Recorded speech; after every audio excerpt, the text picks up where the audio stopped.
En efecto, nosotros aquí ya hemos dicho ayer, y personalmente le expresé a Sofi, nuestro rechazo a este tipo de actitudes, no solo porque se trata de una conductora de televisión, ante cualquier persona, sin duda este hecho es reprochable. Nuestra invitada precisamente es Rosa Arizaga Arizola, ella es especialista en temas de educación intercultural y docente de la Escuela Primaria de Interculturalidad, además de la Universidad de Ciencias y Humanidades.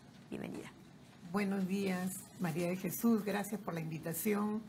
Y estamos acá también conmovidos e indignados, ¿no?, por que sucedan aún este tipo de comentarios en nuestro país y que no hayan sido abordados de manera pertinente.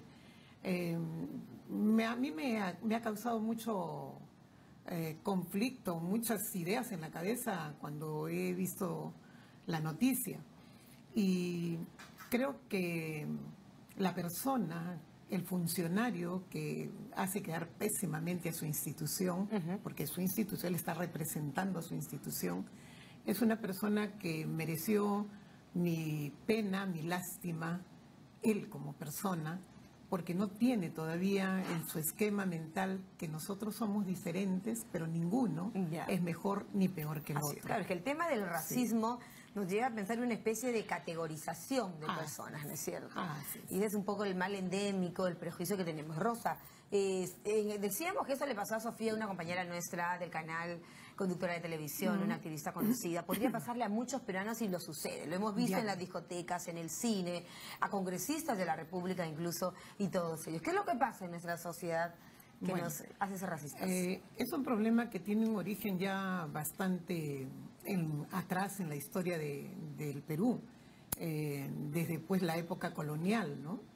Me recuerdo un pasaje de Bartolomé de las Casas, Fray Bartolomé de las Casas, cuando él decía, refiriéndose a los indios peruanos, decía, pero si hasta parece que tuvieran alma, ¿no? Es algo que realmente deja entrever y leer ahí en esa manifestación que se piensa o se pensaba que el indio era un animal más de la familia o de sus propiedades. O un animal más no humano, digamos, ¿no es cierto? No humano, ¿no? Ahora, fíjate, Rosa, acá hay un tema, ¿no es cierto? Hablábamos del racismo, en este caso, ¿qué relación encontramos? La discriminación, por ejemplo, étnico-racial, cultural-racial, que pareciera ser un poco el caso, ¿no? Porque lo racial o lo étnico te lleva a pensar en el biotipo, en el color, en los rasgos, en la cultura, en cómo piensas, cómo hablas. Aún no nos entendemos y no nos reconocemos. Y el problema creo yo que está para el cambio, para promover un cambio, en cómo revertir, cómo cambiar esa manera de pensar, esa lógica de pensamiento, ese paradigma, de pensar que una raza es superior a la otra. Y que de repente, ¿cuál es la unidad de medida de la belleza? ¿Sí? ¿Cuál es la unidad? De repente hay un prejuicio ligado a una raza aria y todo lo que se aleja de ella es feo. Y todo lo que se acerca es digno de darle un espacio, brindarle una... Podríamos llamar que en nuestra psiquis, digamos, que seguramente hay algo que cambiar ahí, en nuestra psiquis existe el concepto de prejuicio, o el prejuicio en sí que se manifiesta, por ejemplo, en ese tipo de actitudes. Se manifiesta. Y bueno, comentando desde la experiencia también docente, los niños no vienen con ese prejuicio. Eso está en nuestras culturas, en nuestros hogares. Bueno, para nadie es un secreto, por ejemplo, haber escuchado a una maestra, a un niño que mi mamá dice que no me junte con él, ¿no? En algún caso, y producto de estereotipos. Pero también en nuestra familia, ¿no? ¿Por qué se ha metido con tal? Debió buscarse una persona que le ayude a mejorar la raza, no a empeorarla. Alguien más alto. Es tan típico eso que acabas de decir, ¿no? ¿Quién no lo ha escuchado en su hogar, en su familia, en su círculo? Ha debido mejorar la raza, tenía para más, algo así, ¿no? ¿Qué es eso? ¿Qué es lo que nos pasa? ¿Cómo se llama esa, digamos, esa categoría que le damos a la gente, a las personas? Bueno, es una categorización casualmente de qué raza es mejor que la otra. Y en la medida, vuelvo a insistir, que me acerca a la raza aria, yo estoy pues acercándome a la belleza. Y es una forma de discriminación. Que se manifiesta en la discriminación. ¿Cómo revertirlo? Casualmente haciéndonos preguntas, generar grupos de opinión. Pienso que el magisterio en pleno, actual, tiene que sentarse a debatir estos temas en la planificación anual, en la planificación curricular, antes de desarrollar las unidades. Tiene que estar transversalmente. Hoy día el Ministerio de Educación contempla un enfoque intercultural que implica mirarnos a los ojos ni para arriba ni para abajo. Claro. Implica que nosotros somos pues personas obviamente diferentes, pero que en todo caso, como personas diferentes, merecemos respeto y tenemos que brindar el respeto. Y ahí eso entra un poco en el tema del género y todo aquello, ¿no? Muchas discriminaciones se suman. Por ejemplo, en escuela, ¿cómo se manifiesta? Porque se suman las discriminaciones y casualmente coinciden en grupos, varias de ellas. Por ejemplo, los grupos indígenas, los pueblos indígenas, que están muy postergados en la calidad educativa. Entonces, cuando migran a las ciudades, en los colegios muchas veces les limitan o les niegan una vacante por el desnivel que hay. Claro, hay está la brecha que vencer, ¿no? O por el mismo prejuicio del estereotipo de la persona. Así es. ¿No? Entonces, hace algún tiempo, felizmente, se ha cambiado acá en la educación algo que era muy malo, los desfiles escolares.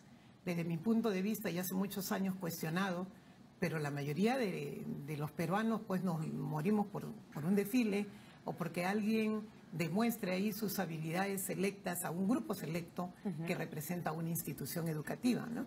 Entonces, yo tengo la oportunidad de haber transitado bastante rato por la educación. Claro, y conversar sería lindo poco, y bueno decirle a nuestros televidentes también quién es nuestra invitada, y quizá debía ser antes, pero máster en educación por la Universidad de Ciencias Pedagógicas Enrique José Varona de la República de Cuba, egresada en doctorado en Ciencias de la Educación por la Universidad Enrique Guzmán y Valle, actualmente docente de la Universidad de Ciencias y Humanidades, ¿no es cierto? O sea, tu carrera por el aspecto, digamos, docente es vasta. A ello voy con la siguiente pregunta. En el colegio, por ejemplo, ¿no es cierto? ¿Qué tanto estamos avanzando? Porque pareciera ser que el tema de la discriminación es todavía la asignatura pendiente en la currícula. Sí. Bueno, más que ser una asignatura, pienso que es una manera de pensar que tiene que estar transversalmente en todas las asignaturas, que tiene que ser carne del magisterio nacional para poder revertir este tipo de discriminación que no lleva a ningún sitio, además que es absurda y de repente tonta. No, y es paradójico, porque en un país donde somos, mira, pluriculturales, donde tenemos, ¿no es cierto? El que no tiene de inga tiene de mandinga, dicho un dicho popular, ¿no? Es el colmo que andemos todavía con ese tipo de cosas, ¿no? Es cierto, en la institución educativa, en las instituciones educativas, en el mes de marzo se reciben en todas las instituciones nuevos niños y siempre hay migrantes. Entonces aparece este prejuicio. Si el maestro no sabe poner un alto y hacer la reflexión, el bullying continúa sobre ese niño o niña, ¿no? El bullying por discriminación. Por discriminación. Ya sea por racial, de credo, cultural. Por su etnia, por su procedencia, por su lengua, porque no habla muy bien el castellano, tras piedras palos, tras que tiene que afrontar una situación de una nueva cultura, aún así no es bienvenido, no es apreciado. Y educar es sensibilizar, y ahí viene el bullying, ¿no? Es humanizar al hombre, eso es educar. Ahora, fíjate, el tema del respeto, porque vamos a hablar ahora de la educación con respeto, ¿no es cierto? Es un derecho, pero es un derecho no solamente con el que debe nacerse, sino también que debe inculcarse, ¿crees tú? Ah, sí, por supuesto. Más es cultural.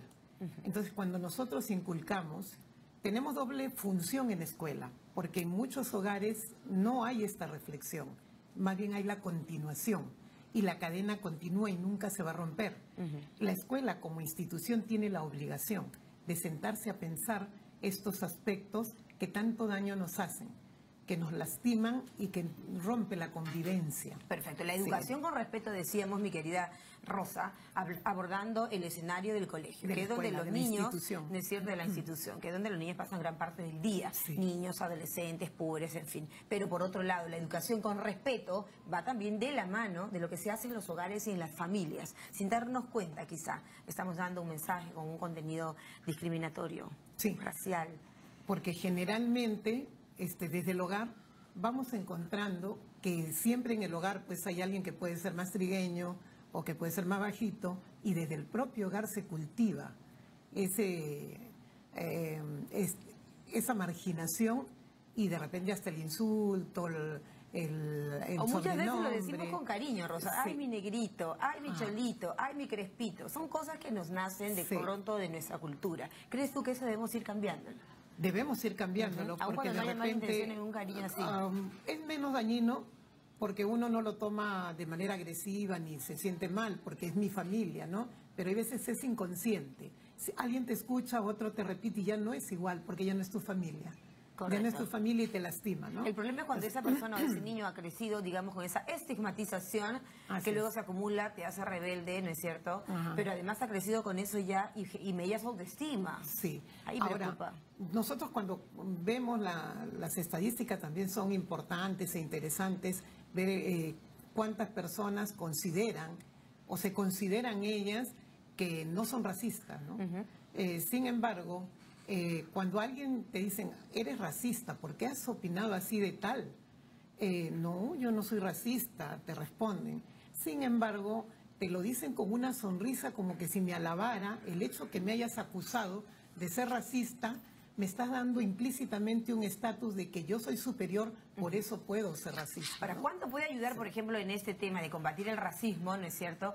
En la educación intercultural. Tú estás formándote cada día más, eres experta en estos temas. El Perú está impulsando cada vez un programa, digamos, o una currícula intercultural. ¿En qué estamos? Yo pienso que estamos en un inicio, pero empezamos. El problema es grande, somos muchas culturas en el Perú. Tenemos pues casi 50 idiomas, ¿no? Mira, el Perú y nuestro canal tiene un noticiero en quechua, tiene un noticiero en aymara ya, por primera vez en la televisión peruana. Porque es una mirada distinta, es una cultura, una forma distinta de ver las cosas que nosotros tenemos que aprender a respetar. Entonces la educación intercultural es una de las tareas que tenemos como país. Entonces nuestras estudiantes en la Universidad de Ciencias y Humanidades, transversalmente en todos los cursos venimos reflexionando sobre ello, qué bueno, qué para lindo. Que puedan ser maestras y maestros que lleven adelante a un aula, un ambiente, una escuela que dirijan más adelante, donde no existan estos prejuicios en ese sentido peyorativo de molestar o mortificar a nadie, ¿no? A nadie. Entonces, conocernos, un espacio de convivencia bueno, ¿no? Asentarnos. Y además que heredar pues, a nuestros hijos una sociedad pacífica, porque esos temas separan, generan violencia, rechazo, ¿no? Exacto. Y crean resentimiento. O sea, el resentimiento es uno de los factores que no deja ser feliz a la persona y que además es carne de cultivo para que cualquier persona sea violenta. Así es. Bueno, qué linda reflexión esta mañana, dejar de lado ese tipo de prejuicios que solamente traen violencia y más bien generar una sociedad más pacífica, más tranquila, menos resentida, ¿no? Estuvo con nosotros la especialista Rosa Arizaga Arizola, y es especialista en temas de educación intercultural y docente de la Escuela de Educación Primaria e Interculturalidad de la Universidad Cayetano Heredia. 9:48 que tenemos ahora de la mañana, 9:48, una muy breve pausa. No se vayan.